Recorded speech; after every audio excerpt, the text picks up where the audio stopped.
बिलाल साहिब, अज कलम शकील अहमद चौहान, किस्त नंबर 40।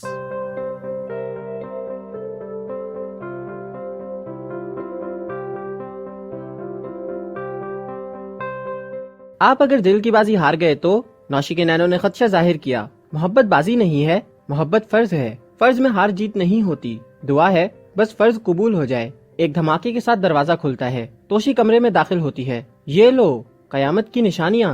क्या सीन चल रहा था, वो भी रात के 2 बजे। तोशी ने अपनी छोटी उंगली और अंगूठे को मुंह में डालते हुए सीटी मारी और खुशी से झूम उठी। पागल हो, इस वक्त शोर मचा रही हो, बिलाल ने डांटा। नौशी गर्दन झुकाए अपनी आवारा लटें जो चेहरे पर थीं कान के पीछे कर रही थी। ऐसा कुछ नहीं है जो तुम सोच रही हो, बिलाल ने सफाई दी। तो कैसा है, बताओ जल्दी से, वरना मैं सबको बता दूंगी। तोशी ने वार्निंग दी। जल्दी जल्दी बताओ क्या चल रहा था। गजब खुदा का, रात के 2 बजे दिसंबर की रात, एक खूबसूरत लड़की एक जवान लड़के के साथ, और ऐसा कुछ नहीं है। मैं इनका शुक्रिया अदा करने आई थी। नौशी ने भी सफाई पेश की। शुक्रिया, मेहरबानी, वो भी इनका जिनकी तुमने हमेशा तजलील की, हर जगह हर मौके पर। आज अचानक ये हमदर्दी, वो भी इनके लिए। अभी चंद घंटे पहले ही क्या कुछ नहीं कहा तुमने और मामा ने इनकी शान में। तोशी गुस्से से गरजी। तोशी जी जाने दो, क्यों तमाशा लगा रही हो, छोड़ो पुरानी बातें। बिलाल दोनों बहनों को चपकलिश से बचाना चाहता था। इन सब ने पूरी जिंदगी तुम्हारा तमाशा बनाया, तुम्हारा मजाक उड़ाया। आज मैंने अपने भाई और माँ को देख लिया है। मुझे पता है तुमने सुबह से कुछ नहीं खाया था। डीजे ने तुम्हें फोन किया कि वो माफी मांग कर जा चुके हैं, तब तुमने खाना खाया। मेरी माँ और भाई 3 बजे खाना ठूस रहे थे, और ये 2 मुंही किस मुंह से तुम्हारे पास आई है और क्या लेने आई है। तोशी ने अपनी माँ और भाई का गुस्सा नौशी पर निकाला। तुम कौन होती हो पूछने वाली, वो मेरा मंगेतर है, तुम क्या लगती हो इसकी। नौशी गुस्से से चीखी। मैं इसकी कजन हूँ, दोस्त हूँ, और जहाँ तक रिश्ते का सवाल है, हमारा मोहब्बत का रिश्ता है। गौर से सुन लो, मोहब्बत का रिश्ता। तोशी ने दावे और मान से जवाब दिया। और मुझे इश्क है, हाँ इश्क है बिलाल से। नौशी जोर से चीखी। ये लो, मोहब्बत की मीम से वाकिफ नहीं और दावे इश्क के। वो क्या कहते हो तुम बिलाल साहिब कि हम छोटे लोग मोहब्बत ही कर लें तो बड़ी बात है। इश्क बड़े लोगों का काम है, और यह मोहतरमा इश्क करने चली हैं। नौशी गुस्से से वहाँ से चली गई, दरवाजा जोर से मारते हुए। तोशी जी, क्यों तुमने दिल दुखाया उसका, बिलाल संजीदगी से बोला।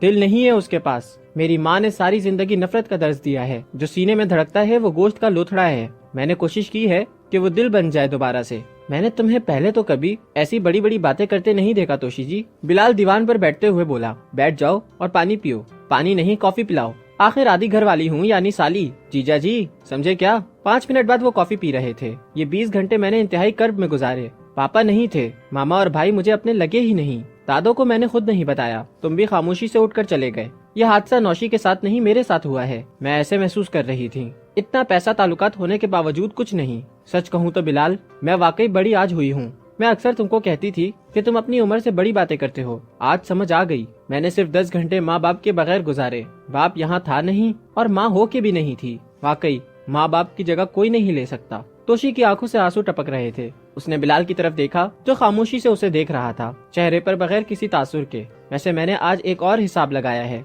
तुम्हारे अंदर भी कोई दिलशिल नहीं है। मैं रो रो कर हरकान हो रही हूँ और तुम बुत बने बैठे हो। बिलाल के चेहरे पर जानलेवा मुस्कुराहट आ गई तोशी की बात सुनकर। मुझे उसके नसीब पर रश्क है जिसके नसीब में तुम हो। मुझसे अगर कोई पूछे खुशकिस्मत लड़की कौन है, तो मैं कहूँगी जो बिलाल की दुल्हन बनेगी। मैंने भी तुमको टूट कर चाहा था, बचपन से आज तक। फिर दादों ने मुझे समझाया, मगर मैं नहीं मानी। फिर मैंने खुद तजुर्बा किया तो दादों की बात सच निकली। बिलाल अपनी टांग के ऊपर टांग रख के दायां हाथ अपने थोड़ी के नीचे रखे हुए खामोशी से तोशी की बात सुन रहा था। इसके बाद मेरी बड़ी ख्वाहिश थी कि तुम्हारी शादी नौशी से हो जाए, मगर आज मैं खुद कहती हूँ नौशी से बिल्कुल शादी मत करना। तुम बहन हो के डाइन हो, अपनी बहन के मंगेतर को गलत पट्टियां पढ़ा रही हो। बिलाल ने शरारत की। शट अप, मैं वाकई सीरियस हूँ। वो तुम्हारे काबिल नहीं है। क्या कल तुम्हारा आखिरी दिन है, बिलाल ने पूछा। मैं समझी नहीं। तोशी सवालिया नजरों से बोली। मुझे क्यों लग रहा है जैसे कल तुम फौत हो जाओगी, इसलिए सारी नसीहतें और वसीयतें आज कर रही हो।